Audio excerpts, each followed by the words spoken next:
Hello everyone, welcome back to online study zone. I hope कि friends अच्छे होंगे, स्वस्थ होंगे और ज़्यादा समय बचा नहीं है तो जितना ज़्यादा हो सके रिवीजन करते रहिए। कल मैंने आप लोगों को सेट नंबर 1 प्रोवाइड कराया था। एक्चुअली ये हमारा मिनी सेट चल रहा है, तो मिनी सेट नंबर 1 मैंने आपको प्रोवाइड कराया, काफ़ी लोगों को पसंद आया। तो ये सेट हमारा रेगुलर चलेगा इसी तरह से। तो सेट नंबर 2 आज हम देखेंगे, मिनी सेट 2, जिसमें 40 से ज़्यादा क्वेश्चन आपको देखने को मिलेगा। एंड तक देखिए, इसमें हम लोग सब कुछ मिक्स करके लेकर के आए हुए आपके लिए, यानी सारे सब्जेक्ट से क्वेश्चंस हमने बनाया है, तो काफ़ी अच्छा लगने वाला है। तो चलिए शुरू करते हैं।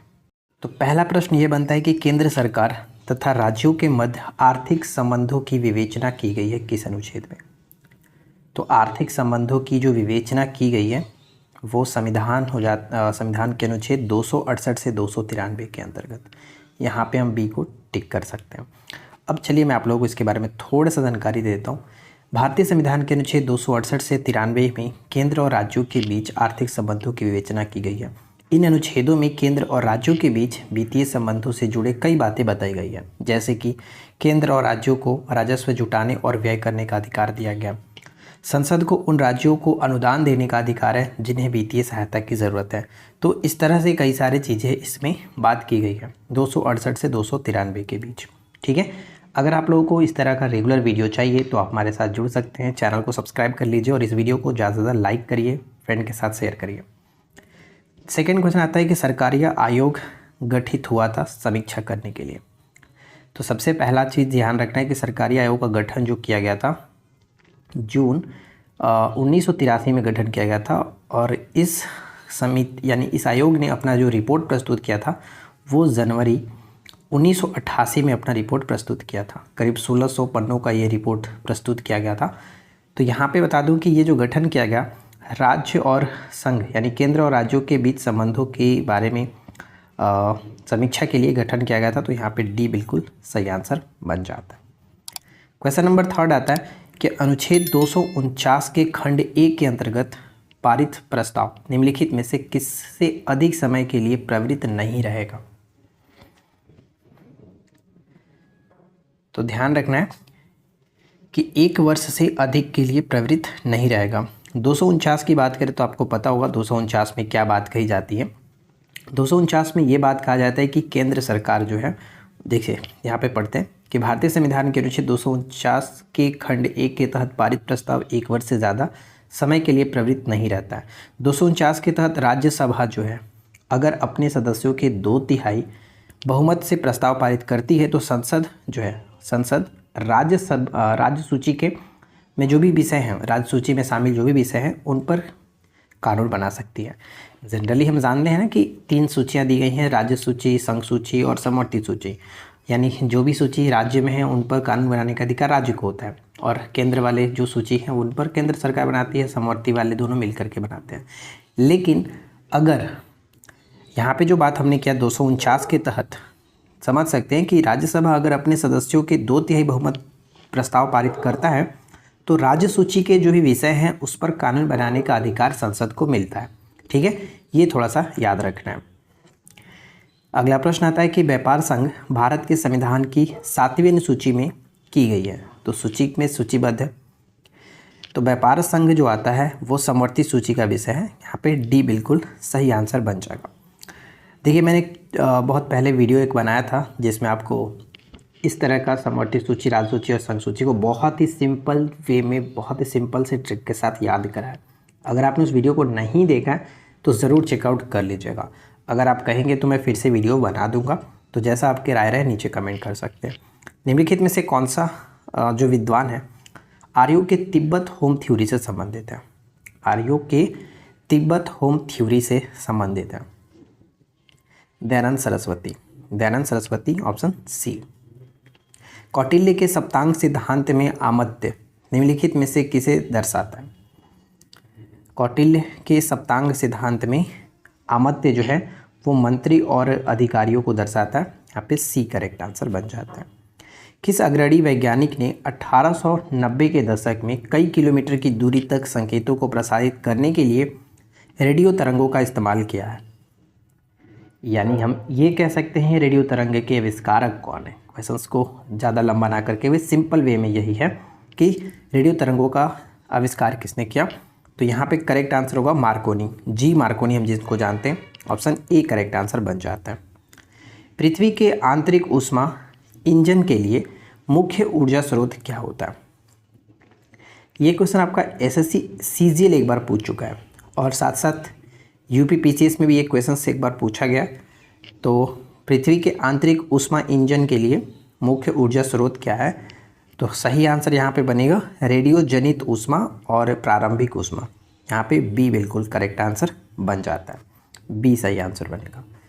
भारतीय संविधान के किस प्रावधान में कहा गया है कि विधि के प्राधिकार के बिना ना तो कोई कर लगाया जा सकता है और ना ही एकत्रित किया जा सकता है?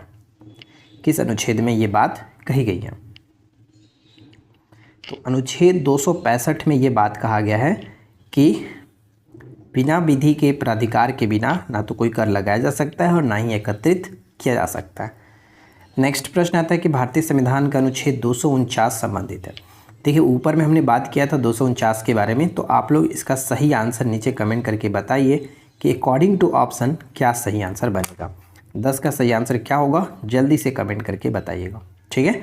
चलिए नेक्स्ट प्रश्न आता है 1920 में निम्नलिखित में से किसने अपना नाम परिवर्तित कर स्वराज्य सभा रख लिया था? ठीक है 1920 में निम्नलिखित में से किसने अपना नाम परिवर्तित कर स्वराज्य सभा कर लिया था? तो all India home rule league, all India home rule league जो है यहाँ पे ऑप्शन ए होगा। साथ ही साथ इसके बारे में हम यहाँ पे पढ़ेंगे कि साल 1920 में Akhil Bharatiya home rule league ने अपना नाम बदल करके स्वराज्य सभा कर लिया था। इस संगठन के अध्यक्ष जो थे वो महात्मा गांधी थे और साल 1920 में ही यह भारतीय राष्ट्रीय कांग्रेस के साथ विलय हो गया, ठीक है। नेक्स्ट प्रश्न आता है जुलाई 2024 को Tata power solar system limited ने कहाँ से उत्तर प्रदेश में घर घर सोलर टाटा पावर के संग, घर घर सोलर टाटा पावर के संग नामक पहल की शुरुआत की है? तो ये जो पहल स्टार्ट की गई है वाराणसी से स्टार्ट किया गया था, सी विल बी करेक्ट आंसर। अगला प्रश्न पे नजर डालिए, निम्नलिखित कथनों पर विचार करना है। 2 पॉइंट्स दिया गया, दोनों को पढ़िए, बताइए कि कौन सा कथन यहाँ पे सही होगा। पहला पॉइंट है कि 22 मई 2024 को विश्व भर में अंतर्राष्ट्रीय जैव विविधता दिवस मनाया गया, जो कि बिल्कुल सही है कि जैव विविधता दिवस जो है वो 22 मई को मनाया जाता है, करेक्ट है। सेकेंड कि 2024 में इस दिवस का मुख्य जो थीम रहा योजना का हिस्सा बने, योजना का हिस्सा बने, ये भी सही है। तो दोनों के दोनों कथन सही, ऑप्शन सी को टिक करेंगे, 1 और 2 दोनों सही है, ठीक है। अगला प्रश्न कि जून 2024 में उल्लास नव भारत साक्षरता कार्यक्रम के तहत 97% से अधिक साक्षरता प्राप्त करने के दृष्टिगत किस राज्य केंद्र शासित प्रदेश को पूर्ण कार्यशील साक्षरता प्राप्त करने वाली प्रशासनिक इकाई घोषित की गई है? अभी मैंने कल आपको जून 2024 का स्पीडी करंट अफेयर्स प्रोवाइड कराया था, वो जो 1 लाइनर है, उसमें भी ये क्वेश्चंस मेंशन किया गया था और मैंने आपको बताया भी था। तो सही आंसर क्या है? अगर आपने कल की वीडियो देखी होगी तो समझ में आया होगा, लद्दाख करेक्ट आंसर है, ठीक है, लद्दाख। नेक्स्ट प्रश्न बनता है कि उस समय पूर्ण आंतरिक परावर्तन नहीं हो सकता है जब प्रकाश। तो देखिए हम लोग कई बार डिस्कस कर चुके हैं कि पूर्ण आंतरिक परावर्तन तभी संभव है जब प्रकाश सघन माध्यम से होकर के विरल माध्यम में जाएगा, ठीक है, सघन माध्यम से विरल माध्यम में जाएगा। अगर ये कांच है और नीचे मान लो कि कांच की तुलना में अगर हम देखें तो चलो पानी ले लेते हैं, तो कांच से अगर पानी में जाएगा तो ये सघन से विरल में जा रहा है, यानी एक डेंसर मीडियम हो गया और एयर मीडियम हो गया, तो सघन से विरल में जाएगा तो ये पॉसिबल है, ठीक है। लेकिन अगर ये उल्टा होगा, अगर पानी से कांच में प्रकाश प्रवेश कर रहा है तो सरल से विरल माध्यम में जा रहा है, जो कि पॉसिबल नहीं हो पाएगा। तो हम यहाँ पे कहेंगे कि पानी से होकर के कांच में प्रवेश करेगा, तब नहीं पॉसिबल है। तो यहाँ पे ऑप्शन बी को टिक करेंगे।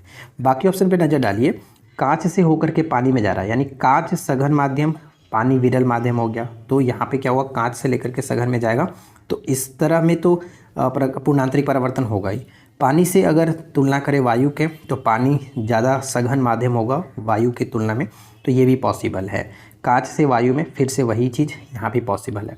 लेकिन पानी से कांच में अगर जाएगा, यानी सरल माध्यम से विरल माध्यम में जाएगा, तो पॉसिबल नहीं है, इस कंडीशन में पॉसिबल नहीं है। तो यहाँ पे हम बी को टिक करेंगे, ठीक है। आई होप कि समझ में आ रहा आपको। नेक्स्ट प्रश्न आता है कि सेंट्रल लेजिस्लेटिव असेंबली का प्रथम भारतीय अध्यक्ष स्पीकर कौन थे? तो ध्यान दीजिएगा, सेंट्रल लेजिस्लेटिव असेंबली के प्रथम भारतीय जो अध्यक्ष थे विट्ठल जे पटेल, विट्ठल भाई जे पटेल। यहाँ पे बी करेक्ट आंसर होगा, बी को टिक करेंगे। किसके सुझावों पर भारतीयों को साइमन कमीशन से बाहर रखा गया था? और आपको पता ही है कि साइमन कमीशन का विद्रोह भी इसीलिए किया गया था क्योंकि इसमें कोई भी सदस्य भारतीय नहीं था। ठीक है, और साइमन कमीशन का भारत जो आगमन होता है वो 3 फरवरी 1928 को होता है। ये कल हमने बात किया था, कल के वीडियो में। ठीक है, तो किसके सुझाव पर? तो लॉर्ड इरविन। ठीक है, लॉर्ड इरविन के सुझाव पर भारतीयों को बाहर रखा गया था। अगला प्रश्न आता है कि किसी पिंड की उस गति को क्या कहते हैं जिसकी कुछ समय के अंतराल में बाद पुनरावृत्त होती रहती है?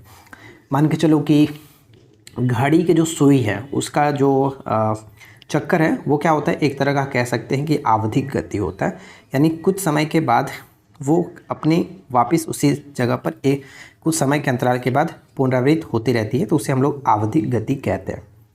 जनवरी 2024 में राष्ट्रपति द्रौपदी मुर्मू ने बिहार के किस जिले की खो खो खिलाड़ी नसरीन शेख को अर्जुन पुरस्कार से सम्मानित किया?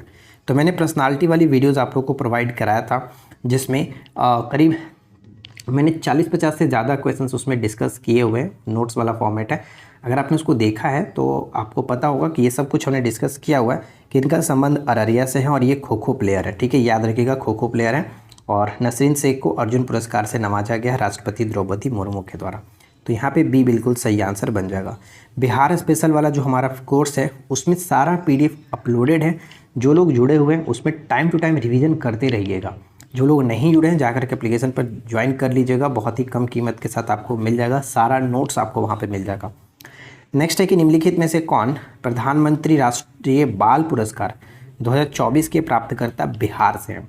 तो मैं आपको बता दूं कि 2024 में टोटल 19 बच्चों को प्रधानमंत्री राष्ट्रीय बाल पुरस्कार दिया गया, जिसमें से एक जो पुरस्कार है वो बिहार के छात्रों को प्राप्त हुआ है जिनका नाम है मोहम्मद हुसैन। ठीक है, मोहम्मद हुसैन। तो ये चीज़ याद रखिएगा, ऑप्शन डी बन जाता है। जननायक कर्पूरी ठाकुर के संदर्भ में निम्नलिखित कथनों पर विचार करिए। तो देखिए, कर्पूरी ठाकुर जी को जननायक के नाम से भी जाना जाता था और इनके संबंध में 2 पॉइंट्स है, दोनों को पढ़िए और बताइए कि क्या सही है। इस साल के लिए अगर बात करें तो बिहार का ये सबसे अच्छा प्रश्न है, सबसे गौरव की बात भी है कि कर्पूरी ठाकुर जी को भारत रत्न से नवाजा गया।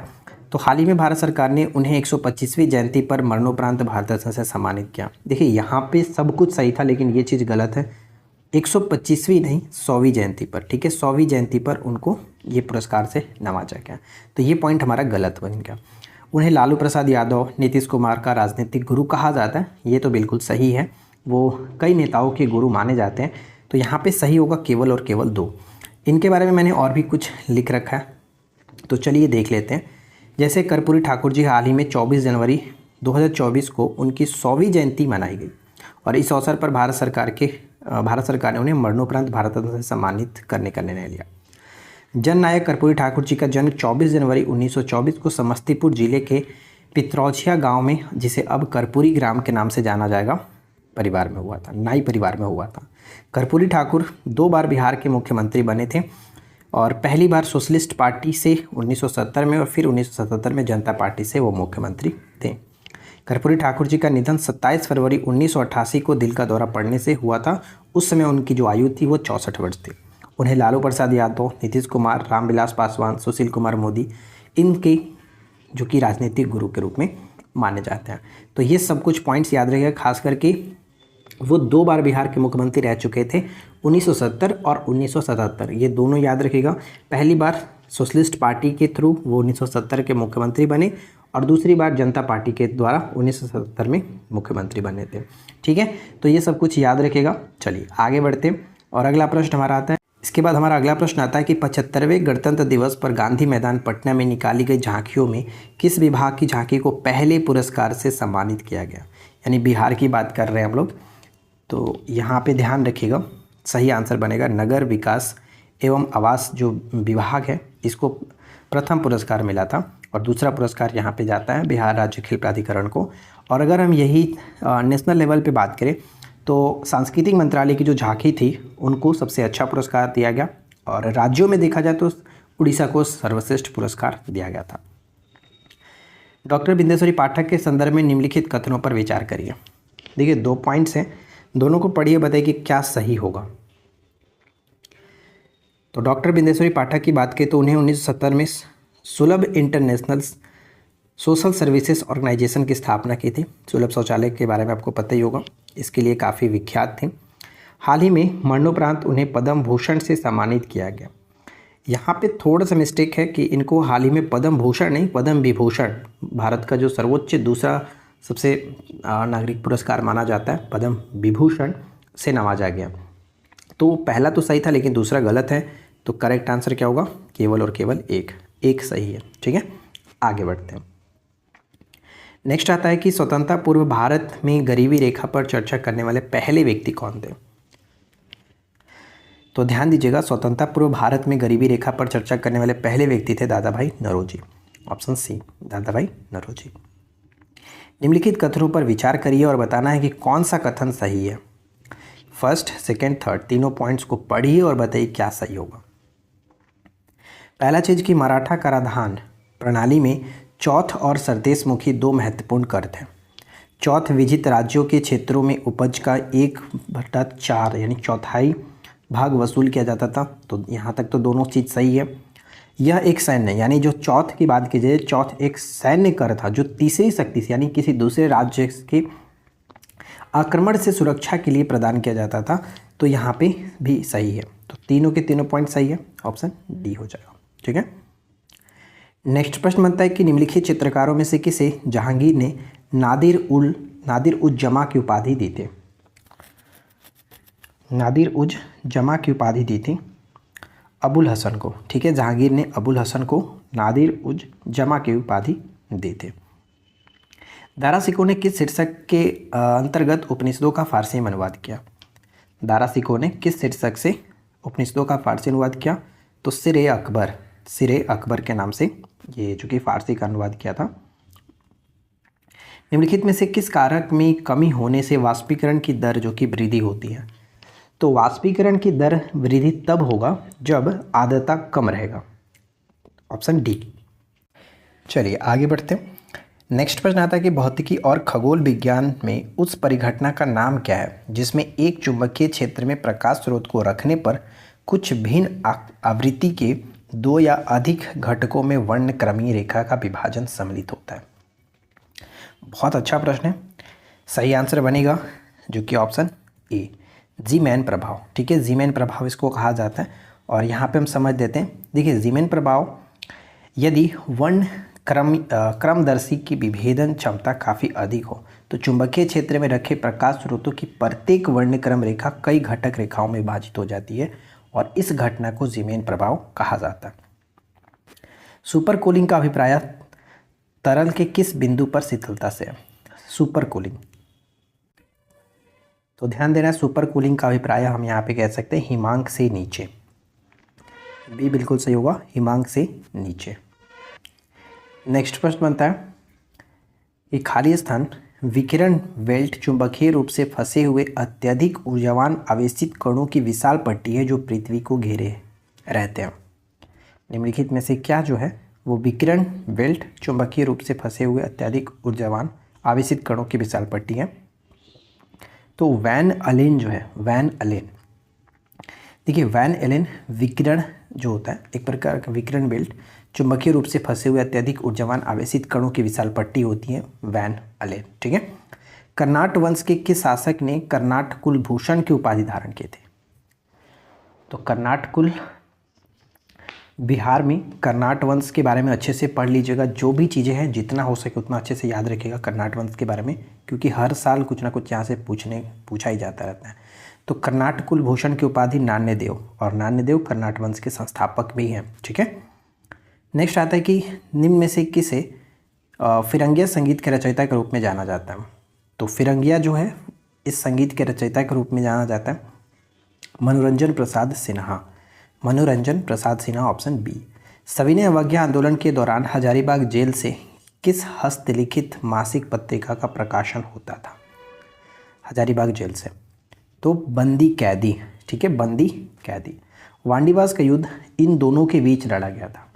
तो वांडीवास का युद्ध जो है वो 1760 में लड़ा गया था और वांडीवास जो कि तमिलनाडु में पड़ता है। ठीक है, और इसमें अंग्रेज़ों और फ्रांसीसियों के बीच लड़ा गया था, जिसमें फ्रांसीसियों की हार हुई थी। तो यहाँ पे बी बिल्कुल सही आंसर बन जाता है। देखिए नेक्स्ट जो प्रश्न आता है कि निम्नलिखित का सही कालक्रम क्या है। तो इन चारों को ध्यान से देखिए और बताइए कि सही कालक्रम क्या है। जो पहला आप देख रहे हैं अमृतसर की संधि, अमृतसर की संधि जो हुआ था 1809 में हुआ था, ठीक है। चतुर्थ आंग्ल मैसूर युद्ध, इतिहास में टोटल 4 मैसूर युद्ध होते हैं, जिसमें चतुर्थ जो होता है वो 1798 से 99 में होता है, राइट। लाहौर की संधि की बात करें तो ये 1846 में होता है, और ईस्ट इंडिया कंपनी के मेवाड़ से संधि जो होता है, मेवाड़ से संधि 1818 में। अब आप आराम से सभी को अरेंज कर सकते हैं। तो सबसे पहले हमारा आएगा क्या, तो सबसे पहले आप देखोगे तो 2 आएगा, 2 से स्टार्ट होने वाला एक ही ऑप्शन है, तो ऑप्शन ए को टिक कर सकते हैं, ठीक है। करेक्ट आंसर ऑप्शन ए हो जाएगा। नेक्स्ट प्रश्न बनता है कि निम्न में से कौन सी अवध के नवाबों की प्रथम राजधानी थी। तो अवध के नवाबों की प्रारंभिक जो राजधानी होती है वो फैज़ाबाद होता है, फैज़ाबाद ऑप्शन ए। अवध के संस्थापक किसे माना जाता है, आप कमेंट करके बता सकते हैं, तो बहुत अच्छी बात है। निम्नलिखित में से कौन सा एक युद्ध मद्रास के संधि के द्वारा समाप्त हुआ। तो देखिए हम याद कैसे रखते हैं कि मैसूर का एमएमएस याद रख लो, मैसूर का एमएमएस, ठीक है। कैसे याद रहेगा, पहला मद्रास के संधि के द्वारा, दूसरा मंगलौर के संधि के द्वारा, तीसरा जो है वो श्रीरंगपट्टनम के संधि के द्वारा। या फिर मैंने एक ट्रिक पहले ही बताया था आपको कि मद्रास में मंगलश्री, ठीक है, मद्रास में मंगलश्री, ये ज़्यादा अच्छा रहेगा, मंगलश्री, पता चलेगा कि कौन क्या है। तो मद्रास पहला जो है, पहला जो मैसूर की संधि मतलब मैसूर का युद्ध समाप्त हुआ मद्रास की संधि के द्वारा, दूसरा मंगलौर की संधि, तीसरा श्रीरंगपट्टनम की संधि के द्वारा, ठीक है। तो मद्रास की संधि के द्वारा प्रथम, यहाँ पे हम कह सकते हैं प्रथम मैसूर युद्ध का समापन जो होता है ऑप्शन सी हो जाएगा, ठीक है, सी। चलिए आगे बढ़ते। अगला प्रश्न है कि निम्नलिखित में से किसने Indian society of oriental art की स्थापना की थी। Indian society of oriental art की स्थापना अवनींद्रनाथ टैगोर ने किया, सी विल बी करेक्ट आंसर। और इस वीडियो का आखिरी प्रश्न है, निम्नलिखित युगों में से कौन सही सुमेलित नहीं है, सही सुमेलित नहीं है। तो देखिए एशियाटिक सोसाइटी ऑफ बंगाल 1784 बिल्कुल सही, एशियाटिक सोसाइटी ऑफ बॉम्बे की बात करें तो 1804 ये भी सही है, royal Asiatic society of great Britain 1813 ये भी सही, लैंड होल्डर सोसाइटी जो है ये गलत है क्योंकि इसकी स्थापना 1837-38 में किया गया था, ये पॉइंट गलत है, ऑप्शन डी को टिक करेंगे। चलते चलते एक छोटा सा क्यूज का क्वेश्चन है, आप लोग कमेंट करके इसका सही आंसर बताना। अखिल भारतीय किसान सभा के संस्थापक अध्यक्ष कौन थे। आई होप कि फ्रेंड्स आप लोगों को ये वीडियो पसंद आया होगा, वीडियो अच्छा लगा हो, क्वेश्चन अच्छे लगे हो तो प्लीज़ वीडियो को लाइक एंड शेयर करके जाएं। चैनल पे पहली बार है सब्सक्राइब कर लीजिए इस तरह के रोजाना न्यू वीडियोस देखने के लिए। और बिहार स्पेशल का अगर आपको चाहिए तो आप हमारे एप्लीकेशन पर जाकर के कोर्स को ज्वाइन कर सकते हैं, जहाँ पर सभी बिहार स्पेशल के कंटेंट आपको आसानी से देखने को मिल जाएगा। तो इस वीडियो में इतना ही, मिलते हैं नेक्स्ट वीडियो में नए टॉपिक के साथ। Thanks for watching, keep learning, have a good day.